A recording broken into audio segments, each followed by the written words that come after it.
गुना में जिला अस्पताल का प्रसूति गृह अपनी बदहाल और नरकीय स्थिति के लिए कुख्यात रहा है, लेकिन गुरुवार रात एवं शुक्रवार को इसकी स्याह हकीकत एक बार फिर सामने आई है। कलेक्टर किशोर कन्याल ने इसकी औचक जांच की तो प्रसूताओं के परिजनों ने शिकायतों का ऐसा अंबार लगा दिया कि प्रशासन के होश उड़ गए। दरअसल गुरुवार देर रात गुना विधायक पन्नालाल शाह के एक प्रसूता को देखने अस्पताल पहुंचे थे।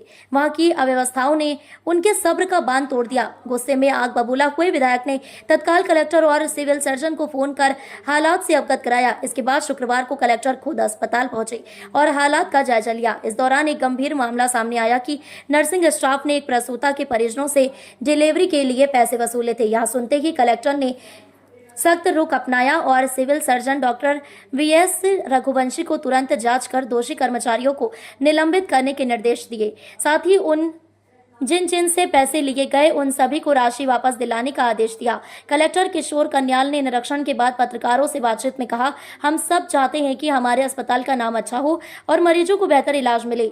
कल रात कुछ ऐसी घटनाएं मेरे संज्ञान में आई जिस पर मैंने तत्काल जांच के आदेश दिए हैं। कलेक्टर ने कहा, डॉक्टर भगवान का रूप होते हैं, उन्हें दिल से काम करना चाहिए। कई डॉक्टर अच्छा काम भी कर रहे हैं, लेकिन लापरवाही बर्दाश्त नहीं होगी। कलेक्टर ने प्रसूति गृह में वर्षों से जमे नर्सिंग स्टाफ पर भी सख्ती की। उन्होंने सिविल सर्जन को निर्देश दिए कि नर्सिंग स्टाफ के साथ साथ सफाई और सुरक्षा विभाग के कर्मचारियों की नियमित अंतराल पर बदलाव की व्यवस्था की जाए। Civil surgeon doctor VS Raghuvanshi ने बताया, कलेक्टर के निरीक्षण के दौरान कुछ लोगों ने नर्सिंग स्टाफ पर डिलीवरी के बदले पैसे लेने का आरोप लगाया था।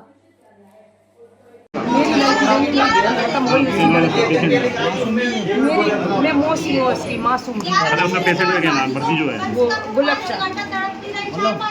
शाह। और ये से आधा लग करती है जब इसके दीदी फरीद आधे जोड़ देती है, उनके पेट वगैरह मार दी, पता नहीं बच्चा की का लग गई। बोल रही है देखिए मोबाइल नंबर है, मैं जानती नहीं हूँ। आप जरा चलो तो भाई मिला। नर्स को बोल के मोबाइल नंबर हाँ भैया करवा दो। तो है ना, कैसे ले पाओगे मोबाइल नंबर? वो नहीं बनेगा डॉक्टर साहब है लेकिन कंप्लेंट की बोला तो बोलती है हम भी चले थे जिला में बोला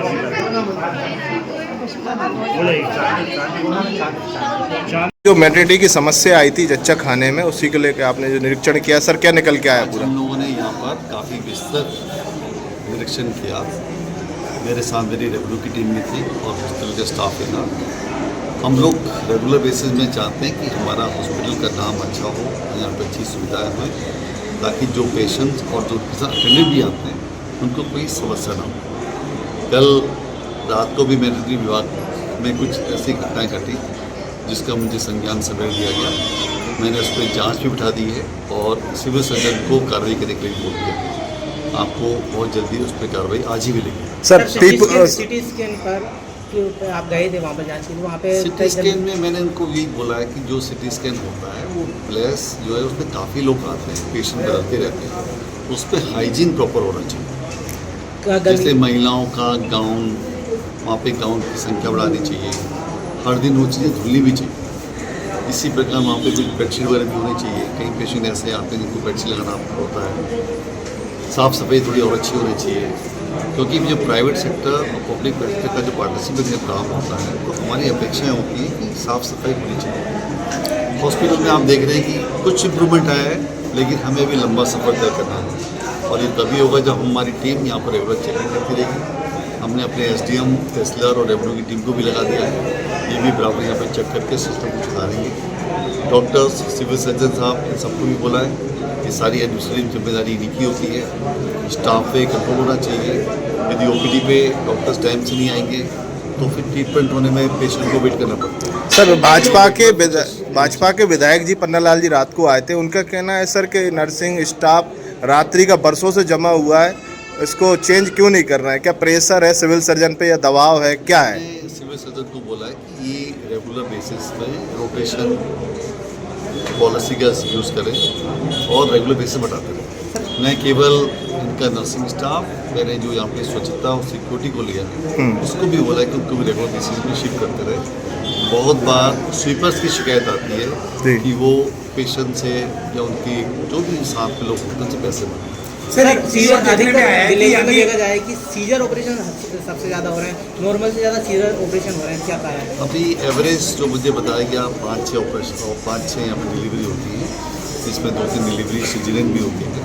ये सही है कि हम लोग चाहेंगे और हमारी गवर्नमेंट भी चाहती है कि नॉर्मल डिलीवरी पर ज़्यादा फोकस हो, लेकिन कई बार कुछ पेशेंट ऐसे आते हैं और जिनकी वास्तव में स्थिति अच्छी नहीं होती तो उन केस में सीजर होता है। साथ ही मैंने ये भी इनको बोला है कि यदि यहाँ पे फोर्सेप हुआ, क्योंकि बहुत पहले ही बैन हो चुका है, तो ये क्राइम होता है। फोर्सेप से बच्चा को जब लास्ट में निकाला जाता है तो कभी कभी चांसेस होते हैं कि उसकी आँख डैमेज हो सकती है, उसका माथा डैमेज हो सकता है, नोज डैमेज हो सकती है, तो वो नहीं होना चाहिए और पहले से ही क्लियरिटी रहे नॉर्मल या सीजरियन। सर, हमने मेन इशू आ रहा है कि यहाँ सिटी स्कैन की रिपोर्ट या सोनोग्राफी की रिपोर्टों में काफ़ी डिफरेंस आता है। यहाँ कराते हैं तो कुछ नहीं निकलता, जैसे कि नेक्स्ट टाइम यहाँ के तहसीलदार जो एक्सीडेंट हुआ था उनके यहाँ कोई इंजरी नहीं निकली थी और इंदौर में टेस्ट कराया तो 9 उनके फ्रैक्चर आए थे। तो इन रिपोर्टों के लिए क्या व्यवस्था है? इसका मतलब ये हुआ कि वहाँ का सिस्टम ज़्यादा एडवांस होगा, हमारे यहाँ की मशीन कम एडवांस होगी। तो ऐसी स्थिति में मैंने ऑलरेडी डॉक्टर साहब को बोला है कि इस हॉस्पिटल के मशीन्स मॉडर्नाइजेशन का भी प्लान है। जैसे लास्ट टाइम जब मैंने बैठक ली थी तो कुछ डॉक्टर्स लोग मुझे बड़े उत्साहित लगे, जैसे एक लेडी डॉक्टर थी वो अपने डेंटिस्ट उसमें काफ़ी अच्छा करना चाहती थी, कुछ और भी डॉक्टर्स ने मुझे बताया कि सब अच्छा काम करना चाहते हैं। तो मैंने इनको बोला है कि उसकी एक विस्तृत रिपोर्ट हमको दें, कौन सी मशीन यहाँ पे लाना चाहते हैं। हमारे पास कई तरीके होते हैं इसी मशीन के, हमारे पास या फिर विकलांग समिति का फंड होता है, अपने गुना जिले में बहुत अच्छे डोनर्स हैं जिनको हम रिक्वेस्ट कर सकते हैं, हमारे पास जनप्रतिनिधि उनके माध्यम से रिक्वेस्ट कर सकते हैं, गवर्नमेंट से तो हम रिक्वेस्ट कर ही सकते हैं कभी भी। तो कई सारी चीज़ें होती है, बस हमारे अंदर एक जज्बा होना चाहिए कि हमें अच्छा सिस्टम में इम्प्रूव करना है। सर, रात को पीपुल समाचार ने प्राथमिकता से उठाया था ये मामला सर कि वो जच्चा खाने में डॉक्टर काफ़ी समय से नहीं पहुंच पाए, जो जच्चा परेशान हो रहे हैं जी कार्रवाई करने के लिए। और सर ये डॉक्टर्स की ड्यूटी केवल यही नहीं कि जो पेपर पे है, जी दिल से ड्यूटी करना चाहिए। हाँ, आपको किसी का वेट नहीं करना चाहिए। डॉक्टर से भगवान के रूप होते हैं, कितने पेशेंट की लाइफ बचाते हैं।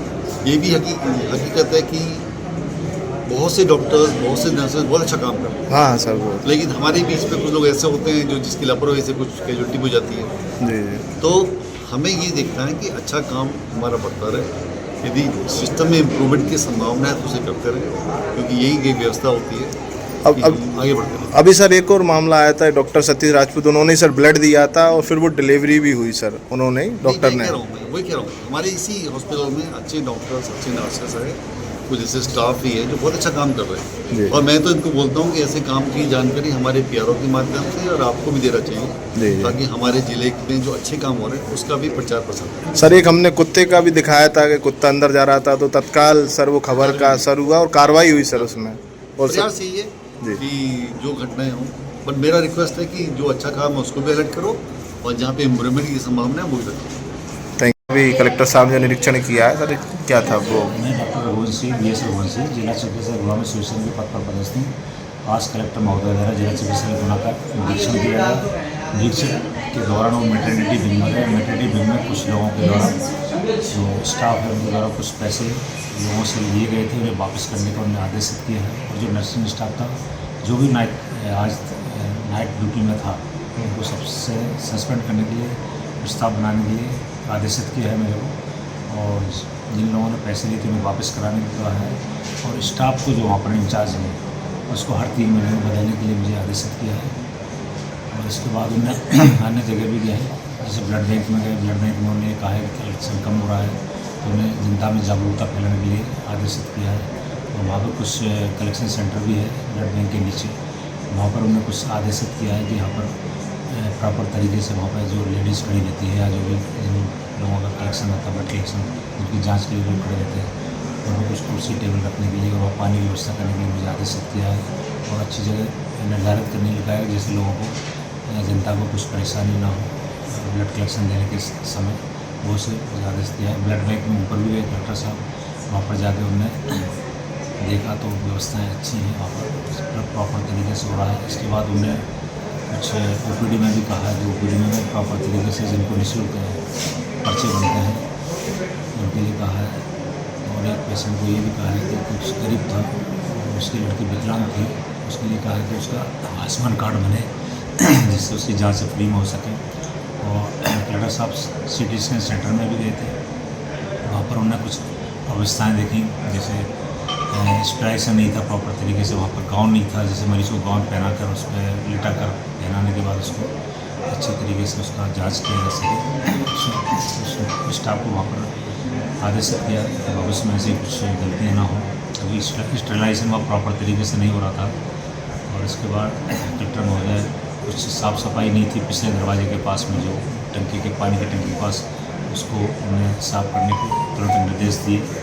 और चैम्बर में बैठकर कुछ हाउस कीपिंग स्टाफ का जो साफ़ सफाई कर्मी है उनको आदेशित करने के लिए कहा है कि पूरी तरीके से साफ़ सफाई हो, कोई गंदगी नहीं दिखे।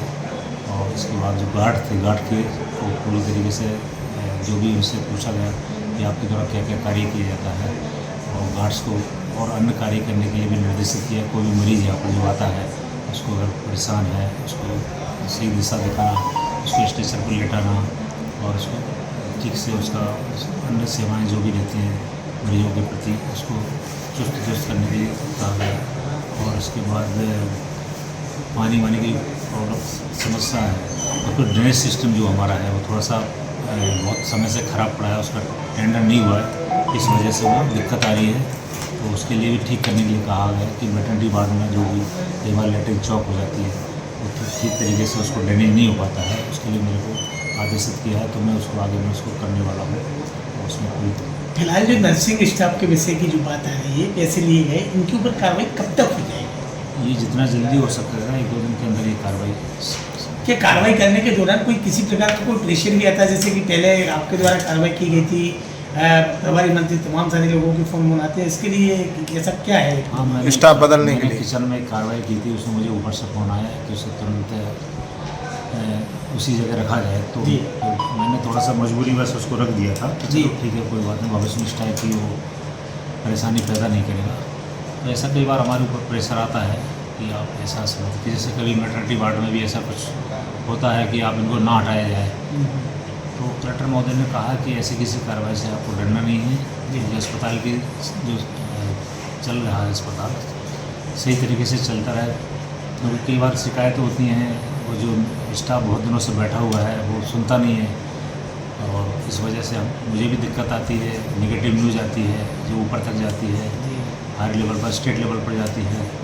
तो उसके लिए मुझे आदेशित किया है और उन्होंने निर्देशित किया कि आपकी लेवल पर ही आपको सब समस्याएँ परेशानियाँ हैं जो भी हैं, जो भी मतलब खराबी है उनको ठीक करना है। एसी जो ठीक नहीं है, अभी गर्मी आ चुकी हैं, उनको भी कलेक्टर साहब ने कहा है कि बजट नहीं है तो सही मतलब दर के हिसाब से उनको ठीक करवाएं, आरकेएस की मदद से, ऐसा उन्होंने मुझे